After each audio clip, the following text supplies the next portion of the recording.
Yep. Yep, we are live. A very good morning and welcome to our day. A sunny, lovely, nice, not much cloud, is it? How is it with you, Phil? Mark? Yeah, it's sunny right now, but it keeps coming and going again. Yeah, it's Right. fine in Grimsby. You're right. Good, good. So we're gonna start. I'm gonna present the school and let's see what's in the school. My name's Salah. I am the acting head of School of Computer Science. So I would like to welcome you all first, and definitely gonna welcome you within um, the lovely place that we are living all together nearby, maybe, but definitely we all work in Lincoln. So welcome to City of Lincoln. As you can see, it's a beautiful city with this beautiful weather. I assure you, this is not today picture. It's a different time. Like, let me tell you a little bit about this, the city, which is a very nice one with a 2,000 years of history. One of the friendliest cities within the UK, and indeed top five happiest place to live and work in the UK. That's based on the CV Library 2019 rating. So that's the city, but let me take you more around what's going on with the University of Lincoln. We are well recognized and nationally and internationally. We are top 150 in the world, as well. We've been rating and recognized as one of the modern universities of the year, top 20 in the UK for students' experience. And I just gonna remind you and myself that students is our focus. This is what we do. This is our work. And for that, we've been recognized as a golden standard university. And that's for Teaching Excellence Framework for 2017. And we are holding 5 star rating by QS as well. And by saying we, this is the University of Lincoln. Let me tell you a little bit about the School of Computer Science. This is the building. This is where we work, and we are having a lot of engagement in there. So, School of Computer Science, it's one of the biggest school within the University of Lincoln, and really we are research led school and try to integrate our research within our teaching as well.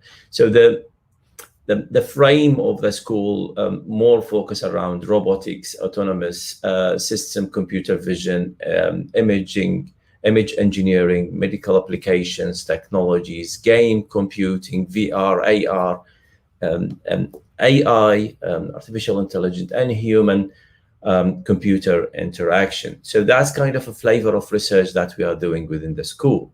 However, we do have two main undergrad programs, and colleagues around the table at the moment are the program leads for computer science. We have Dr. Mark Doughty, and also for game computing, we have Phil. Both are leading, as I mentioned, two main programs that we are having at the moment. However, in the future, we will be pleased to have a new programs coming to our main themes to tackle robotics mainly, but that will be in 2022.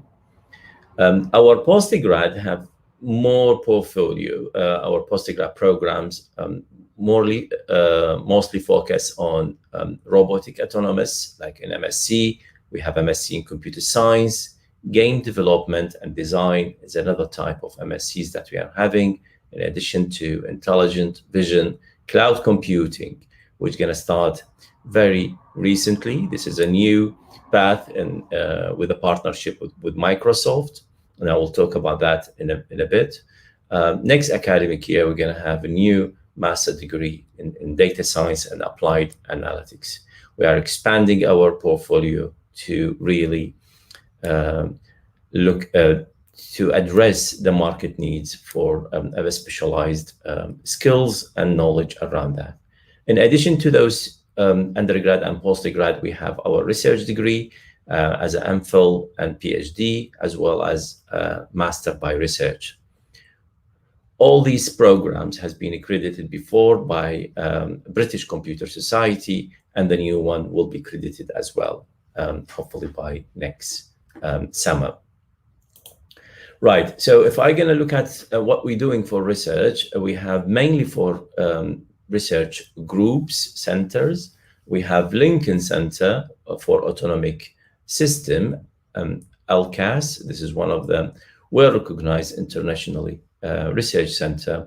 It's multidisciplinary, interdisciplinary as well, joined by different colleagues from different schools, not only from computer science. We do have Laboratory of Vision Engineering, LOVE. Those very much focus on specialized capture, treatment, processing of and understanding of image, video, and other high dimensional data. In addition to those two, we do have Interactive Technology Lab, more focus on gaming and other AR, VR interaction. Also, we do have machine learning group, where they are really the backbone of every single application that we are doing, very heavily engaged with the data analysis and looking at different application of artificial intelligence, machine learning, as well as deep learning. Now, so that was an introduction, a quick introduction about the school. Let me tell you the vision of the school. Let me share with you how we think and how we really operate the school. We believe that the university journey, it should be a wonderful journey. It's something you're going to enjoy, but with this enjoyment, you should have the right knowledge, right skills to get you the right job, the right future, the right career. And it's a lot of right. There's no left in there, because we know what we're doing. I've looked at the university journey as a bridge, longer bridge indeed, really supported by the knowledge and skills that you're going to have through your programs, which we will help you in addressing these in every single module, in every single year through your journey, whether 3 years or 4 years journey. So we understand and we believe that those skills and knowledge need to be addressed to not only equip you with a right employability, but also will give you long life learning skills. For that, I'm happy to share with you how we think about the career and employability and how we design your programs in this, and what kind of support you are having. Just let me share with you something about graduate level employment and overall employment for our school. It's really high percentage. We are 90+% achieving into a graduate employability. We have partnered with different companies to make sure these skills already have been integrated within our programs, within our modules. So very recently we have a partnership with Microsoft, and a lot of programs, a lot of modules have been integrated these kind of skills. CESCO is another extracurricular that we are providing. In addition to these two main partners, we do have local partners. We work with a council, Lincolnshire County Council. We work with NHS. We work with different organizations as well. All those have done their best to share with us the right skills needed for your employability. So from research perspective, if I may, I've looked at a lot of expertise in campus. We do have a small and long, short, whatever you call it, research projects, summertime or long year time. We do also engage with different companies for a placement, and this is very important. We believe this is very important for our students to really engage as early as possible with companies with real life, and that's help into framing the concepts of the real life of the right job. So and that's also add value to increase the commercialization and the awareness around it. Access to a new sector that maybe you haven't get engaged with before. For that, our students experience really getting higher and higher. So we do have part or fully funded studies. Also, our students project linked to a different placement. So you could have a project really related to a company for a real problem. And all of that, as I said earlier, you got a better graduate employability, employment. So within the university, we have the career support that's helping you daily, I would say, weekly, whenever. That's always there. And that's the kind of support, as I said, from the university perspective, also from the college and from the school, it's available. You could look at these type of support online, especially for the career ones. Within the school, we implement what we call enhancement week. So toward mid and the end of every semester, you're going to have about a week of engagement with different companies, different presentation from colleagues, from alumni, as well as other students who are sharing with us their experience, and also developing our skill forward. Soft skills is another side of what we're thinking of for a future career. Soft skills normally add value to what you're going to have, from communication skills into writing skills, into how to deal to do your interview. For example, one of the modules that we integrated an interview skills and a CV writing skills into year 2. For in addition to that, we have a well organized system around personal tutoring. I presume you are aware of personal tutor. If not, a personal tutor is one of the academic who are really being there for you 24/7. No, not that much, but it is there for you to support you in your academic performance. So any challenge you are facing, that person, the personal tutor, will be your first contact. We'd go also with a question and answer. If you have any question, comments, please let me know.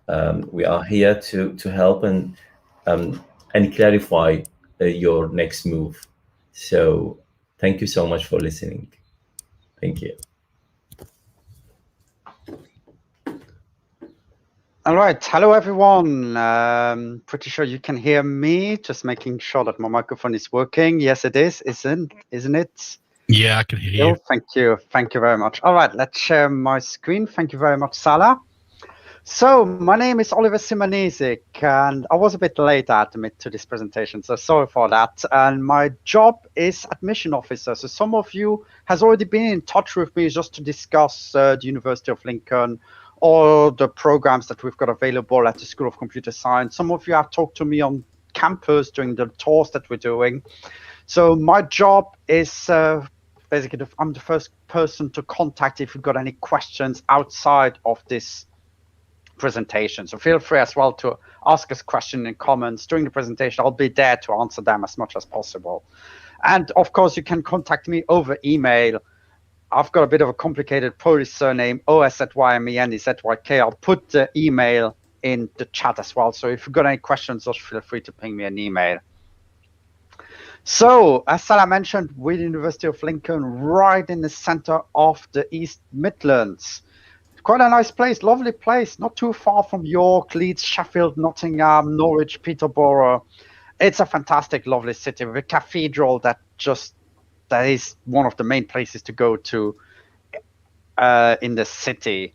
And the campus isn't too far from the cathedral. Actually, those pictures were taken from nearby the campus. Actually, that's not far from the main building. Lovely to pray for pool. Fantastic place to visit as well. And I wanted to mention that Lincoln is getting more and more popular in video games and on media as well. So, for instance, there's popular open world games that uses Lincoln as part of the narrative as well. Of course, in sim games, you've got Lincoln Cathedral. There's a recent RTS that has been announced that will take part in Lincoln Castle during the Viking invasion. So it's getting more and more popular in media, which is fantastic. It's great seeing virtual versions of the city that I work and live in. Also wanted to mention the Isaac Newton building. Salah did a great job mentioning it and introducing it. The School of Computer Science is located within the Isaac Newton building, the INB building, right in the city, right in the heart of the campus. It's a building that is pretty new, really modern, has been completed in 2017. And we've got a brand new medical school building next to it. So basically things are getting more and more modern. And the School of Computer Science is inside that building. We've got a massive atrium, couple of computer labs. It's fantastic. I also got a couple of pictures of the inside of the building. Those were taken a couple of months ago. So our PC labs, that's one of them. It's being upgraded as we speak. The technicians told me there's new PCs coming in. The old ones are being replaced. So it gives you an idea what the labs look like. We've also got a couple of arcades where students can produce their games and publish them on those arcades, which is fantastic. And a couple of specialized labs, for instance, for VR, AR, and robotics and stuff like that, which is fantastic. Great working spaces. And this is a fail of copy paste, Oliver. Well done. Nah, that's how I wanted it to be. What I wanted to say that we've got fantastic social media as well. So we've got a really popular Twitter page. We're posting news. So feel free to follow us. Just search for School of Computer Science Lincoln. Same for Facebook. We've got a really, really busy YouTube page and a really popular website with lots of videos. I mentioned YouTube because on our YouTube page, we've got what Salah mentioned, the British Science Week talks that we did at the University of Lincoln that include topics like writing secure multiplayer games, introduction to shaders in Unity, crowd AI, stuff about board games that I love talking about. We've got all those talks on YouTube. So if you want to get a feeling what our presentation, what our teaching style is like, go to our YouTube page and have a look at a couple of our presentations/lectures.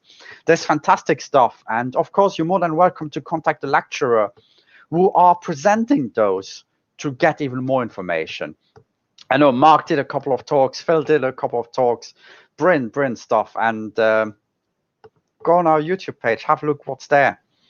So that's everything from me. Again, feel free to ask questions within the chat. I'll stay online and try to answer them as much as possible. I also will put my email address in the comments.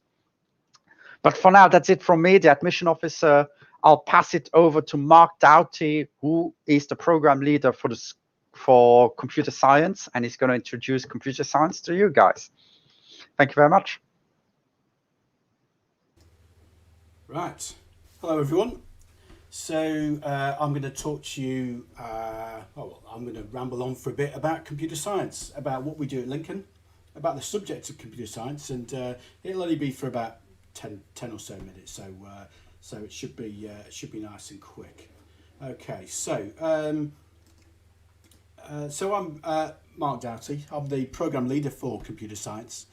So each program within the university has a program leader, and they all look after the modules, look after the program, make sure it's running correctly, make sure the modules are doing what they say they do, and so on. Just as there's program leaders for any other program and whatever. So that's really what I tend to do. So as Olivier and Salah has already said, we're based in the IMB building, which is there. We share that building with the School of Engineering and the School of Mathematics and Physics. There's a lot of synergies there, and we work very closely with those departments, with those schools, and there is some crossover and so on. The IMB building that we see there in grey, as Oliver said, has been only recently built in the last few years. So everything is relatively new, and it was purpose built. It was built with computer science and delivery of computer science and related subjects in mind. So it's really good for our subject. Okay, so why do we need to do computer science? So you might be thinking to yourself, oh well, I've got a few things that I'd like to do. Computer science is one of them, but you know I've got other irons in the fire.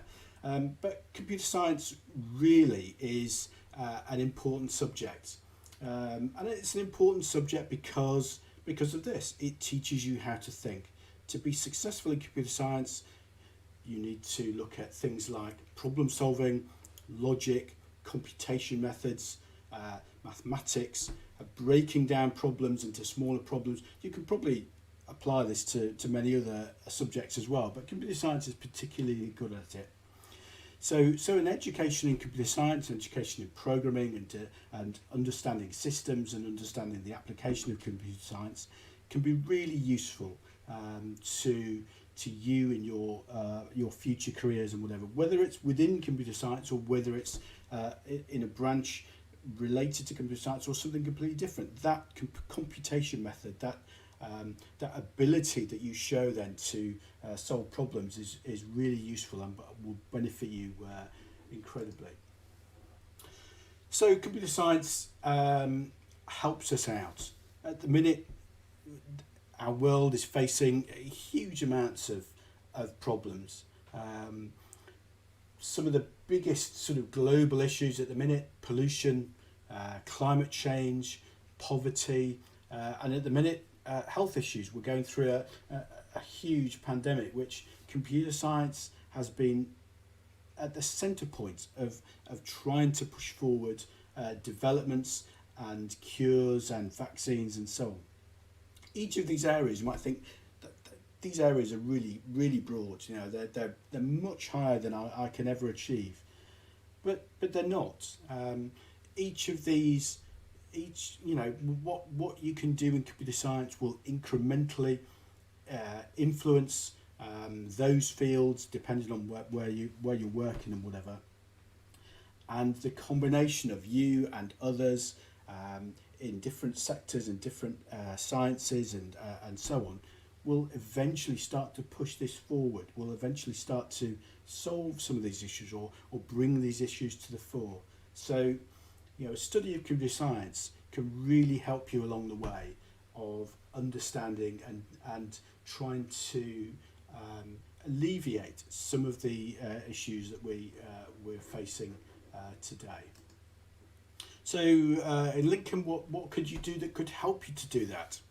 So as Olivier and Salah has already mentioned, the subject of computer science here at Lincoln can incorporate a number of different areas depending on, you know, how you want to see your career progress. So things like robotics, we're specialists in things like agri-robotics and assistive robotics. So robots that assist people in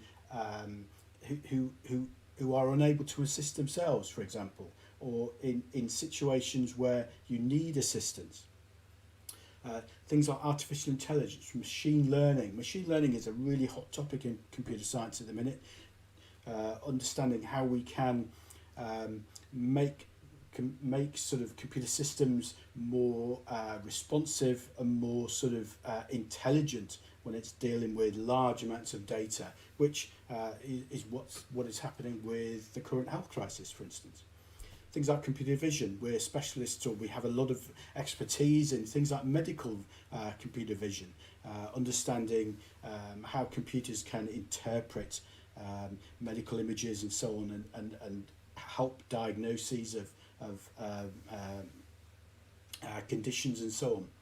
But as well as that, there's a lot of programming, software engineering, things like cloud development, is a relatively new topic in computer science, and one that is studied here and is pushed forward here as well. So these are only some of a small number of the areas that you could find yourself working in computer science. So, for instance, there's other areas as well that we do here. So, graphics, understanding how graphics and games development, virtual reality, augmented reality, how that can impact, and things like cyber security, network security, which is a really hot topic in computer science at the minute. Each of those could be somewhere that you're pushing forward and you're developing yourself. So what will you study when you if you come to Lincoln to do computer science? So the degree, the 3-year BSc degree is, as you say, it's split over 3 years. The first year is mainly about consolidation. It's mainly about making sure that you're all brought together and you're all taken forward and you all go forward as one, so that you can start to specialise and start to understand where you want your career within computer science to go when you move on through the course. So there's things like programming fundamentals. So that is a Python-based module. So many of you will be studying Python at the minute. So it's a really good introduction to programming and to computer systems and so on. Don't worry if you haven't done any programming at all. That's not a prerequisite for the course. We take it as though people just haven't done programming before, so we don't assume that. Obviously, if you have, it will help you in the long run.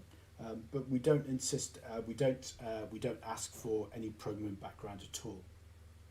And there's other modules as well, things like maths and problem solving, which are really fundamental modules at the very start of computer science, which will help you as you move forward and which will contribute to many of the modules. When we move into semester B of the first year, so after Christmas, we start to look in a bit more detail. Again, programming. Object-oriented programming, C# this time. Look at some of the architectures and the hardware that's involved in computing, and some of the issues around how we can get computers to do certain, help us to do things. So things like algorithms, understanding complexity and so on. And as you move through the program, you can start to see that you specialise, or the modules start to become much more specific, and so on. If you notice in the third year, you've got options, so you're able to choose which direction or where you feel your strengths are going to be. So those options at the minute, they could change or in the future. So at the minute, we're offering things like graphics, so understanding things like OpenGL and the Unreal Engine and so on. Virtual and augmented reality, things like image processing is an option. So semester B, robotics can really be a gateway into your sort of direction with robotics, so whether it's through agricultural robotics, assistive manufacturing robotics and so on. Cyber security, we have a heavy sort of presence with things like network management, the data that goes through networks, network security and so on. So cyber security forms a central part of that. Things like physics simulation can cross over with games in the same way that graphics does, but they're equally as applicable with computer science, because there can be computer science students, because they can be really helpful in that area. And things like logic and computation, which are really about the theory of computer science and bringing it all together and understanding how we can understand computer science and understand programs and systems from a logic point of view. Okay, so what would a week look like? It's very difficult to say because we don't know what the timetable is going to be for September. So this is a guess, or this is a sort of a hypothetical guess. So what would a week look like? A week at the minute might look like you might have a 2-hour lecture on a Monday with a 2-hour workshop. That some of them might be online, some of them might be face to face. We encourage a blended learning approach at the minute, which sort of is a mixture of normal, say, traditional face-to-face lectures, but also there are sort of interdispersed amongst their online workshops, which encourage you to develop, but it means you don't need to actually be physically located. You can take part in your own home, for instance. Different lectures, workshops and so on Wednesday afternoon. The university tends not to have delivery on Wednesday afternoon, so things like lectures and workshops, and that gives you time to explore things like societies and clubs and sports clubs and so on. And that's a really good time for you to do that. We also have a library on campus, which is a large physical library building, which houses physical books, books that you can actually pick up and read, which is really useful, but also has study spaces and various other sort of things. But behind this library, the library provides a huge number of things like e-books and online resources, which means that you can access this library from anywhere. You don't have to physically be in it and so on. We are you could spend that time in a computer library as well. As you notice on Thursday afternoons, in this hypothetical situation, there's a personal tutor meeting. So every one of you gets a personal tutor, and that will be somebody that is an academic member of staff, which will give you a sort of a touch point, a sort of an opportunity to discuss how you're getting on, or how you can your life outside the university. So do you need some of the university support services? Do you need some guidance in some areas? So the personal tutor can sort of contribute to all those different areas, and that's really useful, and that's separate to somebody like me who's the program leaders that deals with the academic side. The personal tutor tends to deal with much more the pastoral and the pastoral side. So lectures and workshops, I know that we've mentioned those already. So what's the difference between those? So when you're at school or college at the minute, you sort of understand classes and whatever, but we tend to work with lectures and workshops at university. So lectures can be face-to-face or online. They tend to be much more traditional. They're based in lecture theatres, so you could find yourself with a large number of people in the same room. They're usually 1 to 2 hours in length, and they're generally used to convey information. They're recorded, so you can review them afterwards. The slides are made available, so you can look at the slides as well.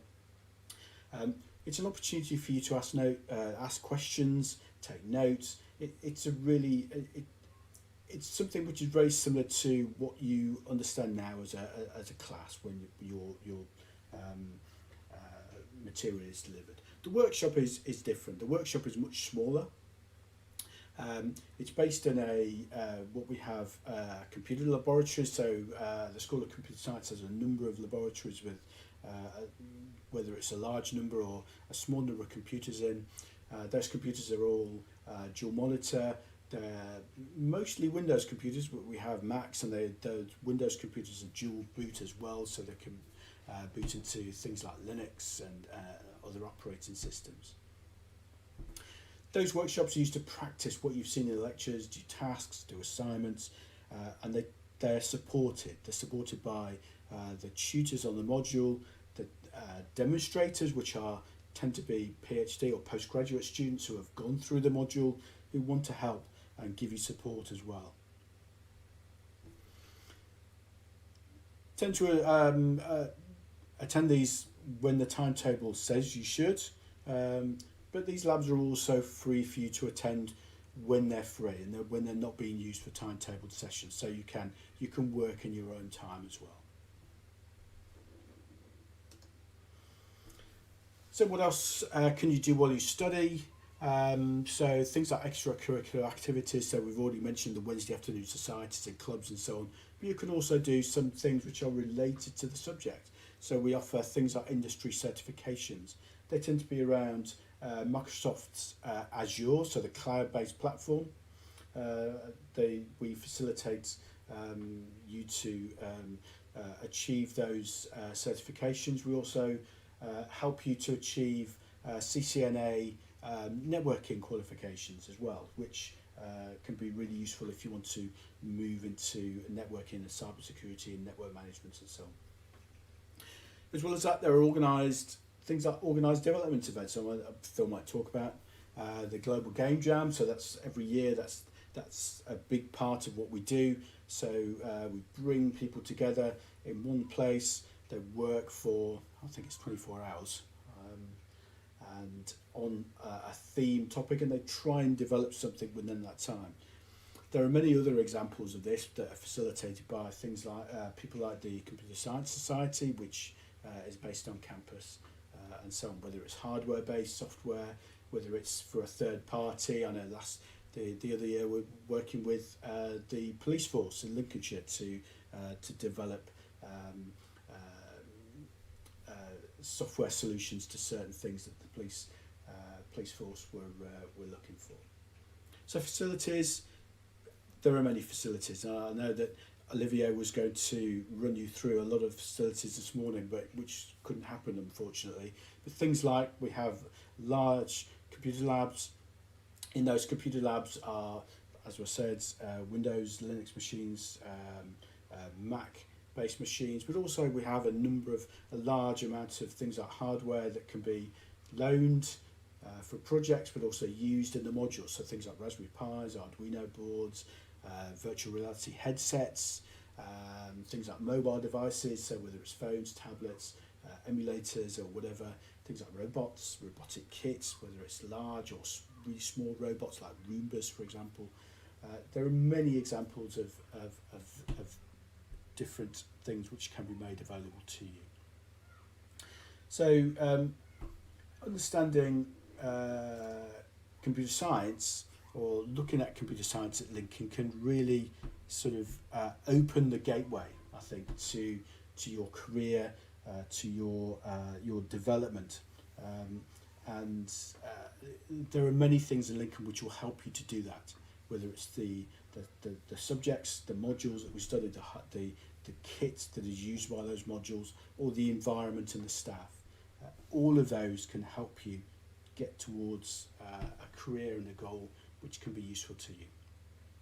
Okay, so that's me. I think I'll pass over now to Phil. Thanks, Mark. About games computing, right? That's right. Yeah. Everybody. Right. Yeah. So I'll just share my screen.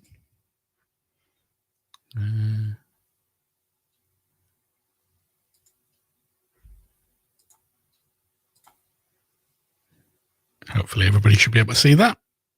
Okay, so yes, my name's Phil Carlisle. I'm the program leader for games computing.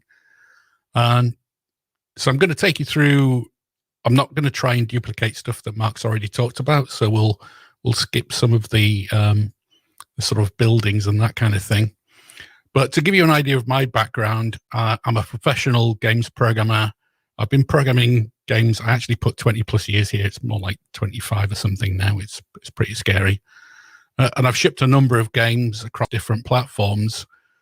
And I want to sort of give you an idea of why you might want to study games as a sort of applied computer science discipline, because that's really what we're talking about here.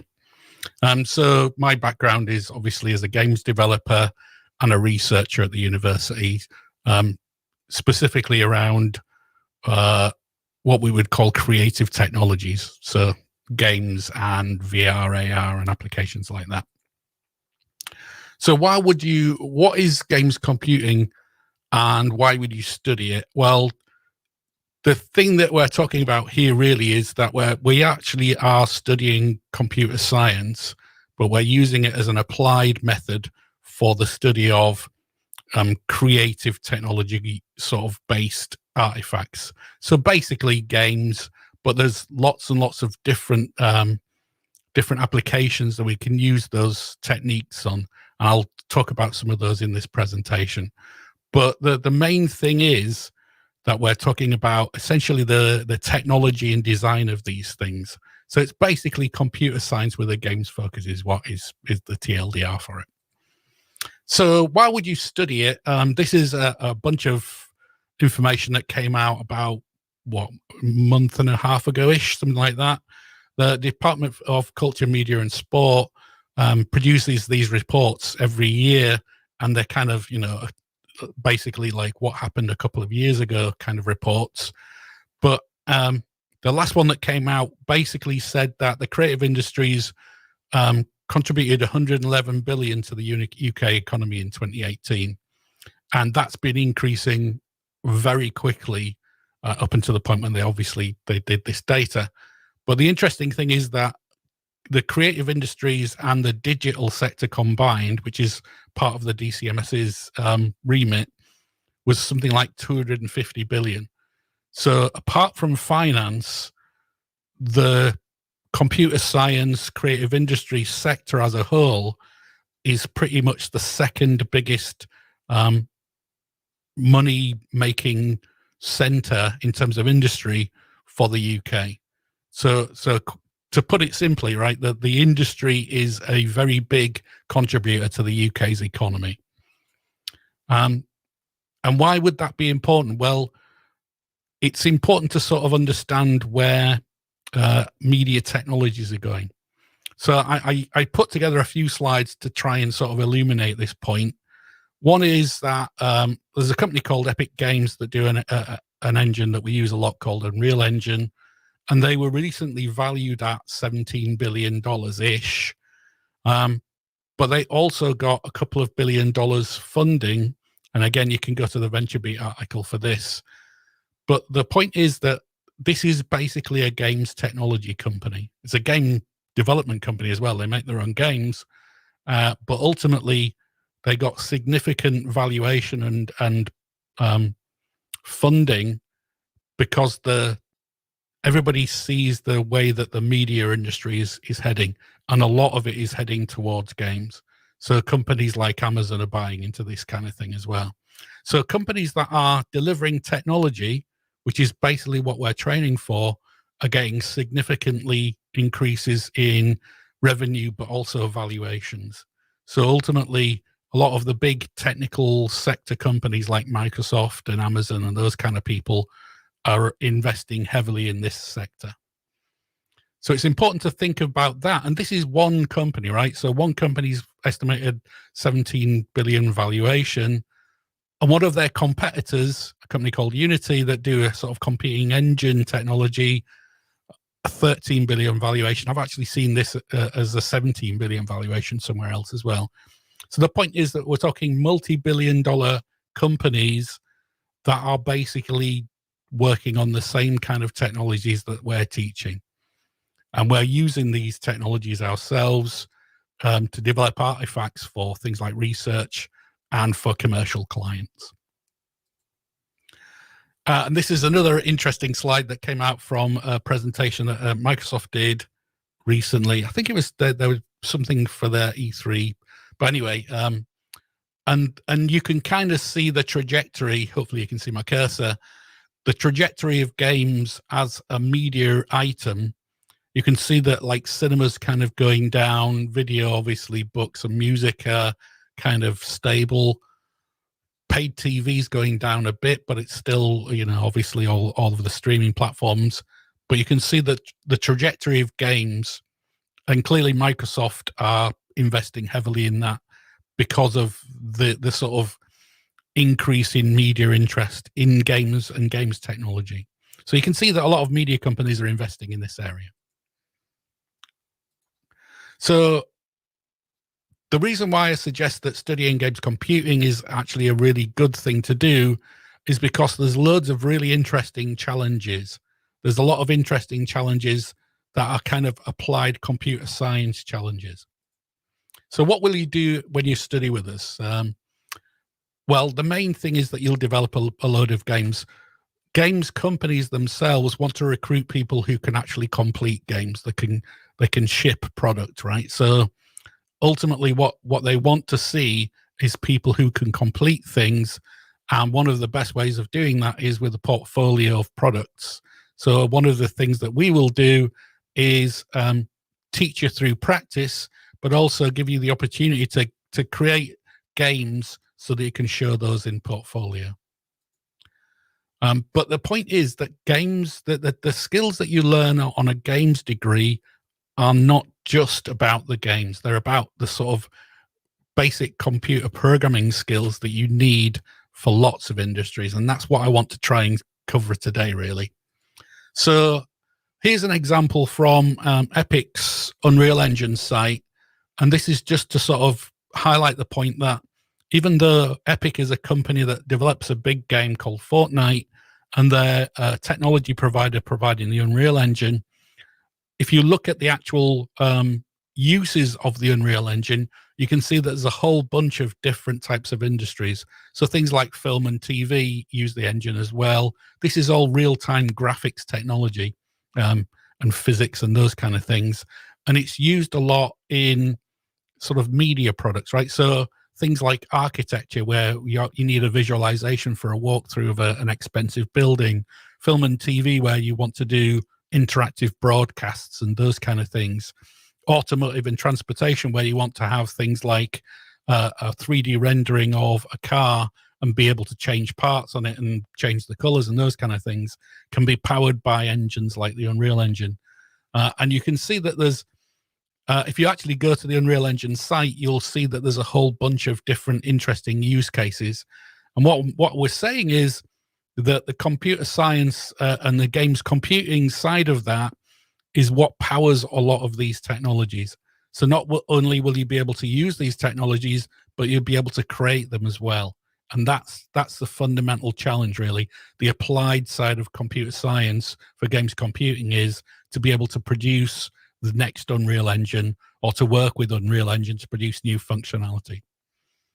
So it is a really challenging thing. So interesting, like little thing, if you're interested in this kind of area, recently, like I think it was last week, actually, it might have been a week before, Epic announced the sort of early access version of their next version of the engine technology called Unreal Engine 5. And there's some really interesting technology pieces that have gone into this engine design. And that's what we're studying, really, is we're trying to break down all of the different technologies that are available in these game engines. And we're figuring out how we apply it, where we apply it, how we can use it for different types of industries, how we can create games with it. It's a very timely skill to have right now. People definitely want to hire really good technologists who've got a good appreciation of how this technology works. And obviously, you know, you need to have design skills, you need to have a little bit of art background knowledge and those kind of things as well. So to give you an idea of the kinds of industries that are using Unreal Engine, here's an example from the set of Mandalorian. Obviously, Disney pay for this, but the point is that this is a large screen, basically an LED backdrop. If you see the sort of mountains in the background there, those are all virtual. Those are all rendered with 3D graphics, powered by the Unreal Engine. And the reason they're doing this is so that you can capture real light in the camera, so you can basically film actors in a virtual stage. I mean, this stage is pretty big, right? So it's not a tiny thing. And you save a lot in terms of production, right? Because you don't have to go out into the desert and film things. So that idea of virtual production, it's called, is actually becoming much more mainstream for companies like the BBC, ITV, you know, all of the different media broadcasters are looking at these techniques and thinking, we need to employ people to do that kind of thing for us. And so actually what we're talking about is a crossover from the games technologies into a broad range of different sectors. And that's why I think it's important to sort of realize that this is relatively recent, a change that's relatively recent. So what will you study? Well, Mark's sort of talked about some of these modules already. There is quite a lot of crossover from computer science modules, especially in the first year of your degree, because you're and I'll talk you through the sort of 3 years kind of thing. What we tend to do is we tend to specialize more later on. So if we look at the sort of overall modules, I like to break it down this way, right? The first year, essentially you're learning to program, and you'll learn to program on the computer science degree. You'll learn to program on the games computing degree. So there's a lot of very common modules here. The only difference really is a few of the modules like the game studies, game design, where it's introducing you to a game specific flavor of understanding. So there's a lot of crossover in the first year. And then in the second year, again, there is a lot of commonality, but what we start to do is we start to introduce more how to program games specifically. So there's still some computer science things in there, things like databases, artificial intelligence, but then we start looking at things like user experience and concept development, and games programming especially is trying to get you to be a slightly more specialized in games. So you can think of it as a fairly computer science like first year, a much more games focused second year, and then in the third year, as Mark said, there's a number of options, but so the core modules are much more specialized for games, but you are allowed to choose your own path in terms of what techniques you learn from your option modules. So the idea here is that in the third year, you choose your specialization a lot more. You choose the route that you want to go to gain the skills that you think you want to head towards. So we've got core modules like procedural content generation and graphics, physics simulation, but we've also got things like an individual project where you do a big 45 credit module where you choose what you're going to develop. You choose your own path. And that's really what you do in the third year, is you start becoming much more a master of your own ship in terms of what it is you want to specialize in. So again, you might choose things like machine learning. You might choose to do VR and AR, for instance. So the point is that we move towards this optionality in third year because you've got the grounding in the first and second years in terms of development skill. And now it's about building a portfolio of your own interests and your own works at a much higher level to then hopefully transition you into getting a job. So obviously there's a lot of different choices here, and that's kind of the point, right? You choose what you specialize in with these option modules, and that's what we're kind of trying to give you is that much more about you deciding what you're interested in. And there's an endless supply of interesting things in computer science and in games computing. Like, I'm interested in most of these topics myself. So the point is that you have to sort of pick which ones you think are going to be valuable to you in your career and study those things based on your options. So the thing I really want to get across is that it is actually a very challenging thing to do, right? Because it is a highly technical field. Games development isn't just about playing games, right? It's a very different thing. Actually making something that relies on usually, quite constrained technology in a lot of ways, and understanding the design and the programming and the limitations and memory management and all these kind of different technological parts of that problem is a very challenging thing to do, but it's also really rewarding. And obviously you can have fun doing it, right? The point is that people who tend to study games also tend to be kind of enjoy playing them and tend to be more playful, I guess, in the way we deal with things. But it does require a lot of commitment, right? Game development is very much about people putting a lot of themselves into the things they create. So it does require a lot of commitment and enthusiasm. And it's not for everybody. So obviously what we're looking for is people who are really enthusiastic about developing things, and especially interactive things. So we've kind of covered a lot of these kind of things already, but it is important to sort of highlight that a lot of our staff are really very good at explaining the different technologies we're talking about. And that's why we've got the TEF Gold Award. this is about sort of acknowledging the fact that we have a lot of highly trained, research active staff that are going to teach you as best we can. And obviously, if you put a lot of effort in, you'll be rewarded with a lot of really useful knowledge. So it is about sort of that commitment.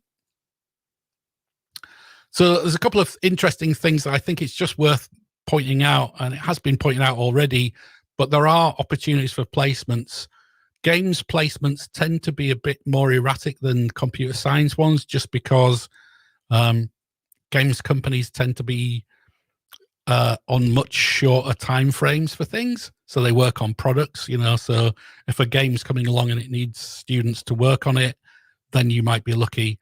It's not always obvious, but we do try and help people secure placements. And we have had quite a few really good students go through placements or companies like Rare and those kind of things. And there's a guy called Sam who really helps you out with that. And obviously I'll help you out with that as well. And there are occasionally internships that you can get. These tend to be a little bit shorter, usually over the summer. But again, it's not clear year on year who's going to be available to take interns, whether they're going to do it. I mean, I've had a group of students go to a particular company before, and they took, I think it was 12 students in the end. The point is that, again, it tends to depend on the development cycle of the company. So if you've got any questions, I just realized I haven't put my own email address here, but I'm sure Oliver can give you it.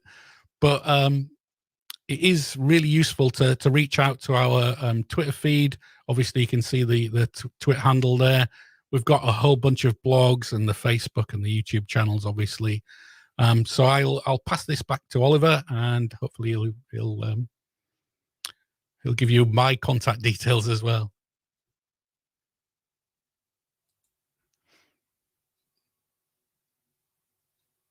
Oliver, you're muted. That is the sentence of the year. Oliver, you're muted. No, you're muted with all the online streaming that we've been doing. So yes, I was just about to put your contact details in the chat. So feel free to contact Phil if you've got any more questions about computers, about games computing. I also added Mark back into the chat. So hello, Mark. Thank you very much. I'm also going to paste Mark's contact details in the chat. So if you got any more questions about computer science, feel free to contact Mark Doughty, who is the program leader for the course. And of course, me, the admission officer. So if you've got any more questions about your marks, if you're not so sure about how to apply, feel free to ping me an email. Or if you're not so sure who to contact, who to talk to, I'm also happy to organize a quick one-on-one chat with you guys on Teams or other systems that you prefer to use. That's not a problem at all. So otherwise, that's it for today for our virtual open day. So thank you very much for attending. We'll stay in the chat for a few more minutes. If you've got any more questions, we'll answer them as you ask them. So otherwise, that's it for today. Thank you very much. Thank you very much, Phil. Thank you very much, Mark. Thank you. And that's it for the School of Computer Science, University of Lincoln Open Day, 12th of June, 2021. So I'll see you guys around. Thanks, everybody. Thank you. Bye-bye.